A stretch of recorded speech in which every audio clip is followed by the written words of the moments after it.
My heart is where the Hebrew home is.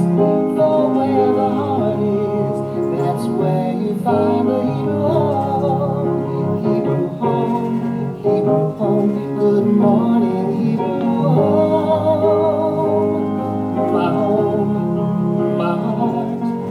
My heart is where the Hebrew home is. For where the heart is, that's where you find the Hebrew home.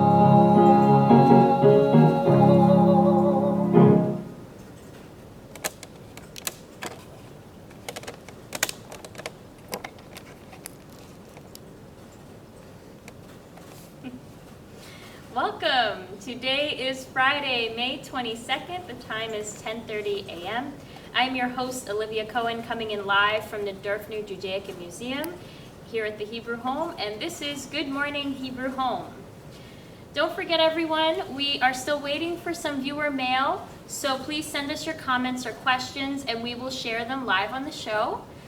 You can write mail and give it to your friendly therapeutic arts and enrichment programs activities person, or you can call us and leave us a message by dialing 2813.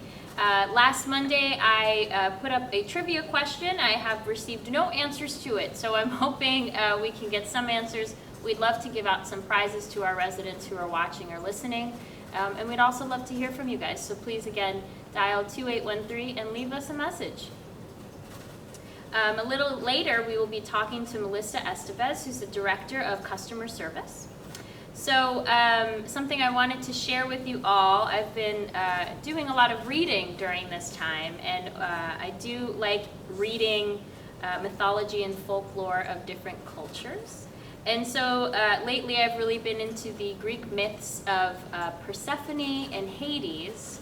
So I thought I would share a little bit about the Greek goddess who's known for May. The month of May, a month which is celebrating spring and summer ahead. It is a month of rebirth, nurture, and flowers, and it takes its name from Maya, who is the Greek goddess in Greek mythology. She was the eldest of 7 nymphs in this story, and Maya was an earth goddess, a nurturer, a mother, a nurse, and a grandmother of magic. So it made me think all about our mother figures that we talked about on the show for May, all the wonderful videos we had for all the mothers, grandmothers, women who love with a mother's heart, and just relate so much to spring and a time of rebirth. So I wanted to share that with you all. We have a great show planned for you today, so let's get into the news. Let's take a look at the weather in our neck of the woods. Today will be mostly cloudy, but with a high of 69 degrees. Saturday will be rain with a high of 64 degrees. And Sunday will be partly cloudy skies with a high of 69 degrees. Let's move to this day in history. May 22nd, 1967, the children's program Mr. Rogers' Neighborhood premieres. So do any of you remember watching that show? I know I did. I enjoyed it. Do you remember watching your children watch that show? It was so wonderful. So that happened today. May 22nd, 1969, Apollo 10 astronauts, Colonel Thomas Stafford and Commander Eugene Cernan, carry out a rehearsal for a planned moon landing when their lunar module came to within 8 nautical miles of the moon's surface. That sounds very technical, but also a cool thing that happened in 1969.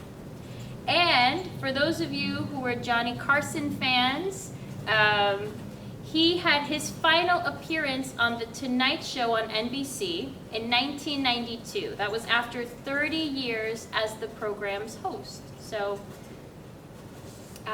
from one host to another, I learned a lot from him. Our famous birthday for today was Laurence Olivier. He was born in 1907 in England. He was an English actor and director who dominated the British stage of the mid-20th century. He had also worked in films throughout his career, playing more than 50 cinema roles.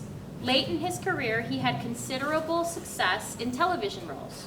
Among Olivier's films were Wuthering Heights, Rebecca, a trilogy of Shakespeare films that he played actor and director, which were Henry V, Hamlet, and Richard III. His later films included Marathon Man and The Boys from Brazil, and his television appearances included an adaptation of The Moon and the Sixpence, Long Day's Journey into Night, Love Among the Ruins, and my favorite title, Cat on a Hot Tin Roof. Olivier's honors included a knighthood in 1947 and a life peerage in 1970 and the Order of Merit in 1981. Here is a quote from him. He says, "The actor should be able to create the universe in the palm of his hand." Celebrating some birthdays here at the home, we have Rose S. tomorrow. We have Leona F. Rose S. is today. Tomorrow we have Leona F. And for Sunday, we have Yvette R. So happy birthday to everyone today and over the weekend. Also happening today, let's see what food services is cooking up for us. Today's lunch will be lox and cream cheese on a bagel with carrots and raisin salad, and for dessert, peaches. For dinner, we will have chicken noodle soup, hot roast with gravy, and mashed potatoes with peas, with a jelly roll for dessert. And Saturday's lunch will be Tuscan chicken, garlic mashed potatoes, broccoli florets, and pears for dessert. Dinner will be cream of soup, stuffed shells, and a California vegetable blend with strawberry ice cream for dessert. Sunday's lunch will be oven fried chicken, sweet potatoes, and cauliflower with a chocolate chip cookie for dessert. And lastly, dinner on Sunday will be split peas soup, blueberry blintz souffle, baked apple slices, and vanilla pudding for dessert. Our guest for today is Melissa Estevez, the Director of Customer Service, who's joining us here today. Welcome. Thank you. Thank you for having me. Thank you for coming on the show. So I asked this question to everyone. Tell us a little bit about what you do here. But this question is going to be different for you. Tell us what your role as the Director of Customer Service is. Sure. So one of my biggest roles, which is kind of on hold right now, is on our subacute rehab units. So welcoming our new admissions that would come in from the hospital and just helping them and their families kind of transition and through their rehab stay and following up even after they're discharged home. So I had a heavy influence on those rehab floors. Right now, I'm doing a lot of FaceTiming. So we are helping our residents and our families communicate and talk to each other through FaceTime. So that's my big project right now. Yeah.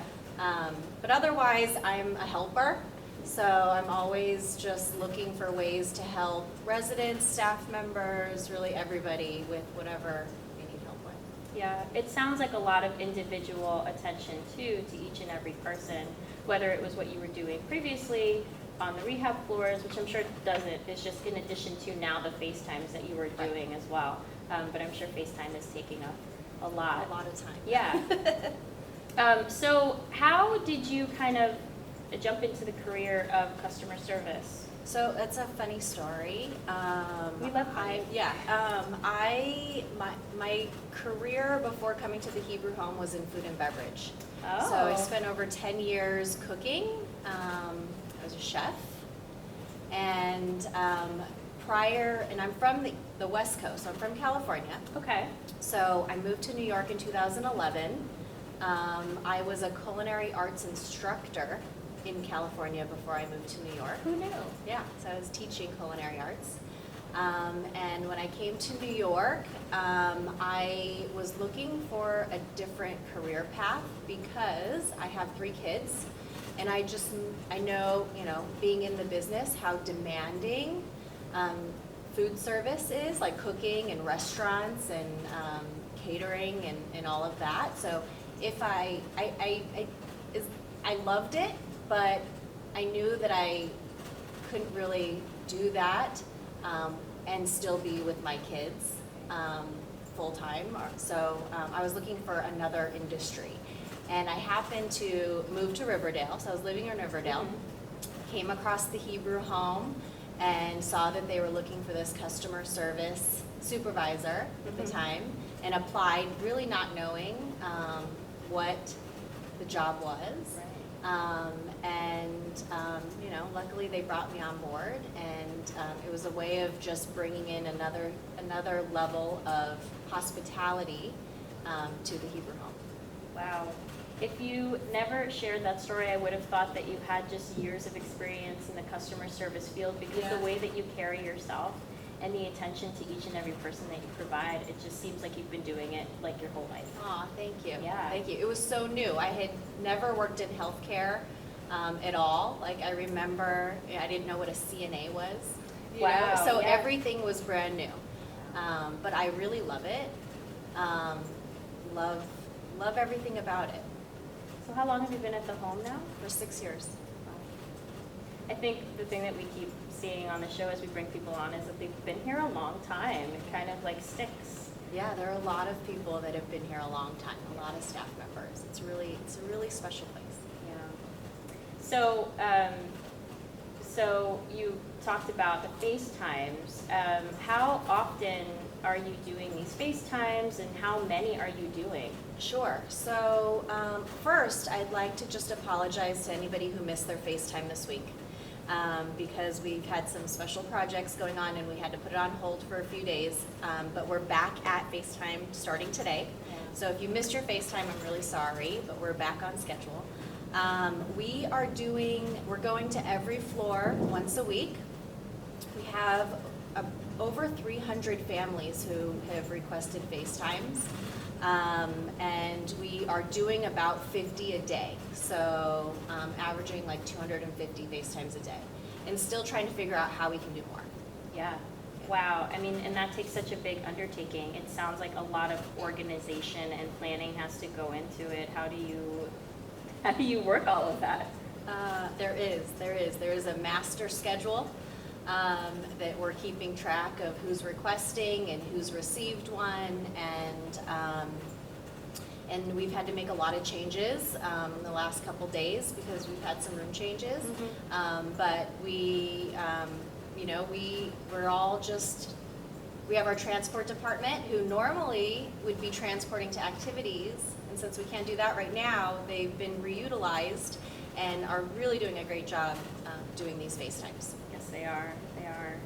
What is it like being present for some of these FaceTime calls? I know that it's really a lifeline for residents and families to connect right now at this time. Yeah. What is it like for you to be present for some of them?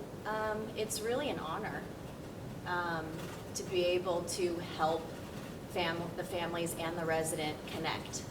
We can feel and see how important it is to them to be able to just see each other, especially during this time when, families are at home and could be watching the news, and there's not a lot of good news on the news these days. So, there's worry. And for those few minutes that they can just see each other and see that, that everyone's okay and doing well, I think it makes a huge difference. And so we're really happy to do it, and I'm so excited to get back to FaceTiming this week. It's been killing me knowing that people have missed their FaceTimes this week. So, honor is such a powerful word to use, that you can be witness to something so great and meaningful for these residents in such a time where it's so needed. So I know that it means so much for everyone, and I know I've had experiences where other staff have been present maybe for helping with getting people ready for the FaceTime call, and it's just all hands on deck really to make sure that it is a moment that people can really connect, and it's impactful for everybody. Yeah, it's something that we're hoping to continue to do even after all of this. We've noticed that it's a great, easy way for people to connect. So we'll figure out a way to continue it even, once things get back to normal. Yeah, I think that this time has really shown us so much about technology. And I never expected that an iPad would be so powerful and needed in this time right now. And so it's just really it's great to see that there are so many wonderful things that are happening right now and how they will probably still continue to happen after all of this takes place. There's going to be some good things that come out of all of this, yeah. That's wonderful. So I know you spoke a little bit about your personal life that you used to live in California, and so now you live here. Yeah. And what's home life like for you? Well, I recently moved. Oh. Yeah, so during all of this. It's been really good. It's been really nice, you know. Just going home, and the kids are home, and the husband's home, and you know, a lot of home time. So I love that. I have 3 kids, and so it's home. Home has taken on a different meaning, I think. You know, going home each day. I find there's such a connection there. You said you had 3 kids. Yeah. How old are they? So my oldest, Jalen, is having a birthday next week. He's going to be 14. Happy birthday. Yeah, happy birthday, Jalen, on Thursday. He's 14. And then I have twin boys, Andre and Amari, that are 12. They'll be 13 later this year. So they're a year apart. Wow. Yeah. That's amazing. Yeah. I'm just really stunned by the connection of you finding so much meaning in connecting with your family, and then how much you help our families connect with their residents. So it's really beautiful. Oh, thank you. Is there anything that you'd like to share before we kind of wrap up our interview with the residents who are watching? Yeah. So if you have not received a FaceTime and you would like to, please call me. My extension is 1412, and I can reach out to your family members, and we can get you on our schedule. That's great. Thank you for all that you do, Melissa. Sure. And thank you for being on the show. Yeah, thanks for having me. Great. Thanks so much for Melissa joining us today and sharing all about FaceTimes with us. And again, you can reach out to us if you'd like to schedule a FaceTime if you haven't received one. Just contact us and we will, make that connection happen. Now for our positive news story.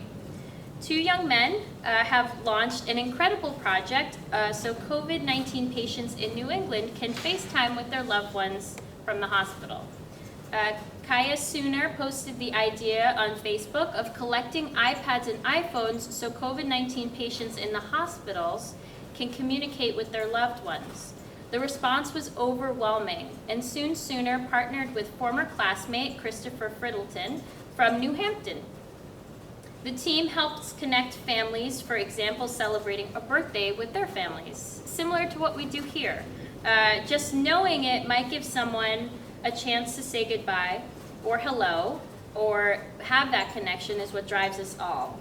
The pair launched covidconnectors.org. The website guides you through clearing and sending in Apple devices.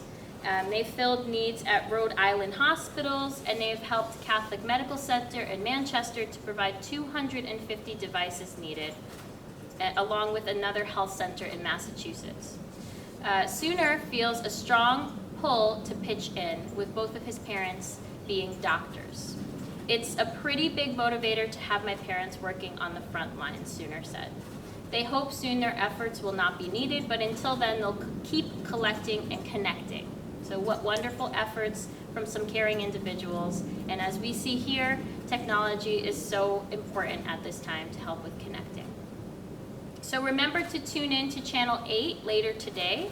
We have Catholic services at 11, Your Hit Parade with Larry at 1:30, and Shabbat Shalom at 3 o'clock.